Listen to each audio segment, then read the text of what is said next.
Senhor esteja convosco. Ele está no meio de nós. Proclamação do Evangelho de Jesus Cristo segundo Lucas. Glória a vós, Senhor.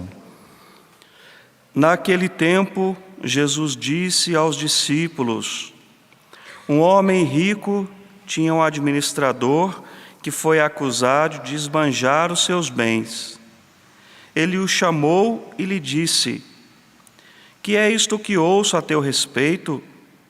Presta contas da tua administração, pois já não podes mais administrar meus bens. O administrador então começou a refletir: o Senhor vai me tirar a administração. Que vou fazer?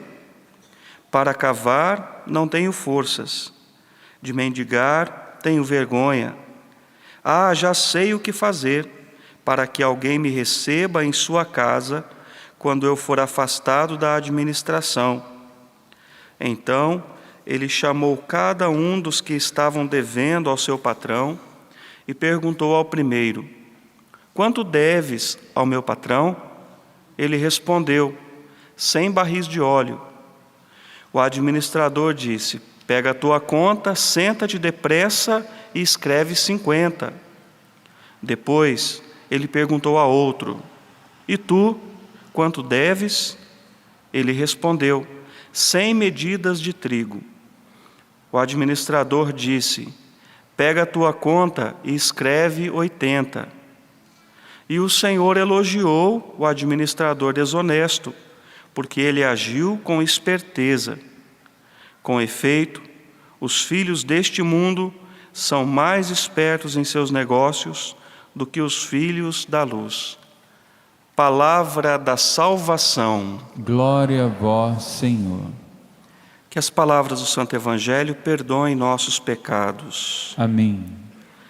Amados irmãos e irmãs, esta parábola do Evangelho de hoje que nós acabamos de ouvir é bastante intrigante.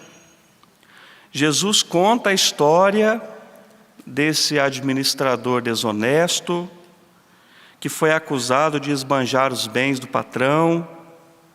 Então o patrão, descobrindo a desonestidade dele, a esperteza, porque ele estava esbanjando os seus bens, chama esse administrador, pede contas a ele da administração dos bens, pois diante da sua desonestidade ele vai ser demitido.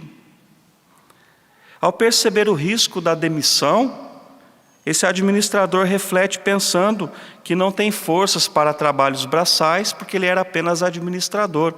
Eu não vou ter forças para cavar, para trabalhar na lavoura, e também tenho vergonha de pedir esmolas. O que vou fazer? E ele, refletindo com ele mesmo, ele tem uma ideia e monta uma estratégia para conseguir contornar aquela situação.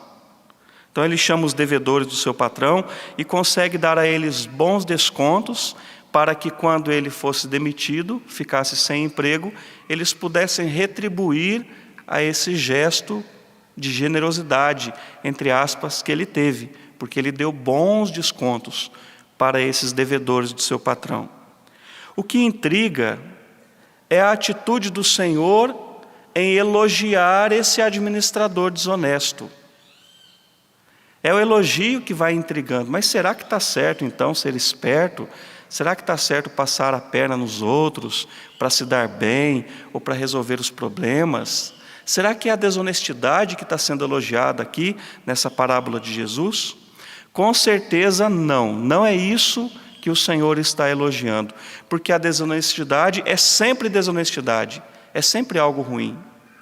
Mas o que o Senhor elogia é a esperteza, é a sagacidade desse administrador que, diante de uma situação difícil, ele não fica prostrado, mas se torna proativo e corre atrás de uma solução.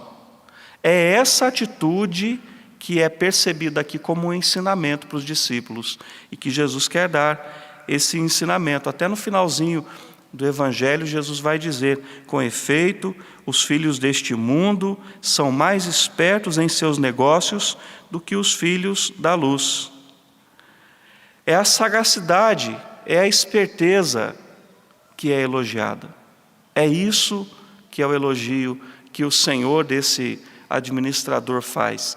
Isso não significa, porque termina aí a parábola, não significa que diante daquela esperteza, o patrão falou: você é muito esperto, pode continuar trabalhando para mim, pode continuar desviando dinheiro, pode continuar dando desconto sem eu saber, você é muito esperto e eu preciso de um funcionário assim. Será que foi isso?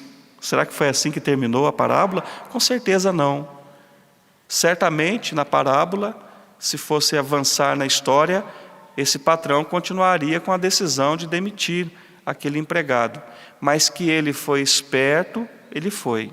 E isso chamou a atenção e causou admiração do seu patrão. De que adianta, e daí eu fico pensando um pouquinho no concreto da nossa vida e nesse ensinamento que Jesus fala, de que adianta quando a gente está com um problema, com uma situação difícil, nós caímos prostrados no chão e ficarmos inertes sem fazer nada? Resolve alguma coisa?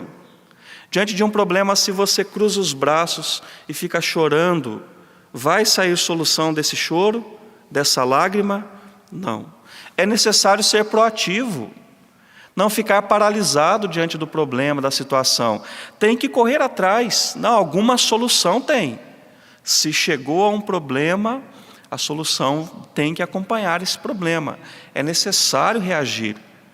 É importante reagir, ter essa proatividade, esse sair da estagnação, da paralisação que aquela situação cria em nós e ir ao encontro de uma solução que é possível.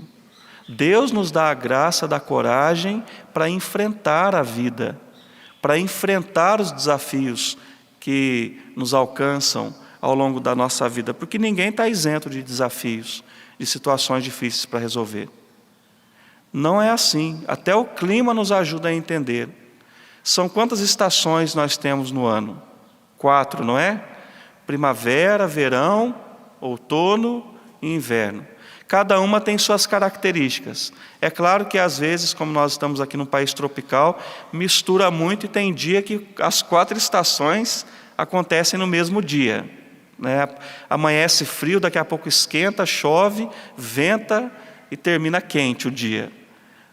Se a vida, o clima oscila e a gente tem que ir se adaptando a essa oscilação até climática, por que a gente não tem que ir se adaptando também para sobreviver às intempéries da vida, aos desafios da vida? Deu para entender o sentido, então, dessa esperteza que é elogiada? É isso que o Senhor quer de nós, que nós não fiquemos prostrados diante de situações difíceis, mas que a gente se levante com muita coragem para enfrentar os desafios. Mas voltando ao início da parábola que o Senhor contou hoje, nesse evangelho, ele fala de um administrador desonesto. Então é um mau administrador. Tanto é mau que ele foi demitido. Mas eu me recordei quando rezava ontem à noite com essa liturgia, com esse evangelho, de um outro texto das Sagradas Escrituras que fala de um outro tipo de administrador e que nós devemos ser esse outro tipo de administrador. Está na primeira carta de São Pedro, no capítulo 4, de 7 a 11. Eu queria ler brevemente esse conselho que Pedro nos dá, o apóstolo São Pedro nos dá, para nos ajudar a entender que tipo de administradores nós devemos ser. Se nós devemos ser desonestos e maus, ou se nós devemos ser bons administradores. Pedro fala assim: caríssimos, o fim de todas as coisas está próximo. É o ponto de partida que ele utiliza. O fim de todas as coisas está próximo. Vivei com inteligência e vigiai, dados à oração. Sobretudo, cultivai o amor mútuo com todo ardor, porque o amor cobre uma multidão de pecados. Sede hospitaleiros uns com os outros, sem reclamações. E daí aqui ele fala do tipo de administrador que nós devemos ser. Como bons administradores da multiforme graça de Deus, cada um coloque à disposição dos outros o dom que recebeu. Se alguém tem o dom do serviço, exerça-o com capacidade proporcionada por Deus, a fim de que em todas as coisas Deus seja glorificado, em virtude de Jesus Cristo, a quem pertencem a glória e o poder pelos séculos dos séculos. Amém. Eu creio que São Pedro nos ajuda a entender bem o tipo de administradores que nós devemos ser. Sermos bons administradores da multiforme graça de Deus, isto é, desta graça que se manifesta de tantas maneiras, com tantos dons, com tantos talentos, com tantas qualidades que o Senhor distribuiu entre nós. Nem todo mundo tem os mesmos talentos, os mesmos dons. Cada um expressa de uma maneira. O que nós não podemos ficar é de braços cruzados, e muito menos acomodados. Pedro fala: usai de inteligência, isto é, de perspicácia, de sabedoria, para lidar com as situações, porque o fim está próximo. E olha que interessante, se nós continuássemos a ler o Evangelho de hoje, de São Lucas, que nós ouvimos dessa parábola, no finalzinho, Jesus vai dizer assim, porque ele está refletindo nesse capítulo 16, a respeito do uso do dinheiro.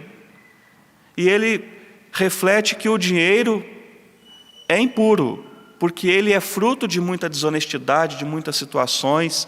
Então o dinheiro em si ele é visto como impuro, como injusto, porque nem sempre se paga ao empregado o que é justo, porque nem sempre se utiliza de maneira justa e santa os recursos financeiros. Basta olhar para a realidade da nossa vida e desse mundo para dizer que é assim: corrupção, desvio de dinheiro, exploração dos pobres, altos custos, impostos caros. Não é verdade que Jesus tem razão? Se para pensar no dinheiro, é difícil falar que ele é justo, porque parece que ele é vivido numa dinâmica de injustiça. Então Jesus, nesse capítulo, reflete sobre o sentido do dinheiro. E no finalzinho do Evangelho, Jesus fala assim: utilizai então do dinheiro injusto, quer dizer, do dinheiro que faz parte dessa realidade da vida, para fazer amigos, que vão recebê-los nos tabernáculos eternos, isto é, viver a realidade dessa vida com sabedoria, fazendo o bem para as pessoas, para sermos previdentes, que é exatamente isso que é elogiado nesse empregado desonesto aqui. Ele, diante da situação difícil, provisionou o futuro. Eu não sei se eu vou conseguir trabalhar com a enxada, trabalho braçal, pedir esmola longe de mim, porque eu tenho vergonha, vou morrer de fome. Então eu sei como que eu vou tentar ter uma provisão para o futuro. Ele fez isso para realidades humanas. Eu e você, filhos amados de Deus, homens e mulheres de Deus, precisamos provisionar esse futuro que Pedro fala também nessa leitura que eu li. O fim está próximo, mas o que eu terei nas mãos para apresentar para Deus quando chegar o fim da minha vida? Como que eu estou provisionando? E nós sabemos muito bem que a maior provisão, que a maior sabedoria está em viver o amor, as leis de Deus, a bondade nos relacionamentos que a gente vive, procurar fazer o bem, colocar a serviço dos outros os dons, os talentos que Deus nos deu. Amém? Deus renove o nosso coração no dia de hoje, nos dê a graça de crescer em sabedoria e crescer na vivência da sua graça também, para que não sejamos administradores desonestos que esbanjam os bens de maneira desmedida e irresponsável. Gastar os bens que Deus deu de maneira irresponsável levou à demissão desse empregado. Usá-los com sabedoria para fazer o bem é o oposto disso. Que Deus nos dê essa graça, então, no dia de hoje. Louvado seja o nosso Senhor Jesus Cristo.